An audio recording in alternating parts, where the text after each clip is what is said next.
ભરૂચના આમોદના માંડવા ફળિયામાં છેલ્લા 25થી 30 વર્ષથી રહેતા ગરીબ પરિવારો પોતાના પરિવાર સાથે શાંતિપૂર્ણ જીવન જીવી રહ્યા હતા, પરંતુ અચાનક જ બશીર પટેલ નામનો વ્યક્તિ જેસીબી લઈને સ્થળ પર ધસી આવ્યો હતો અને કોઈ માનવતા કે કાયદાની પરવા કર્યા વગર એક પછી એક મકાનો તોડી પાડ્યા હતા.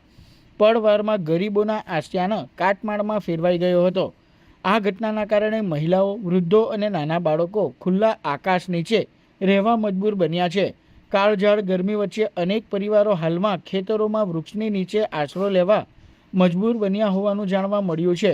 પોતાના જ ઘરના કાટમાળ સામે ઊભા રહી આ પરિવારોની આંખોમાંથી વહી રહેલા આંસુઓ સમગ્ર ઘટનાની કરુણતા દર્શાવે છે.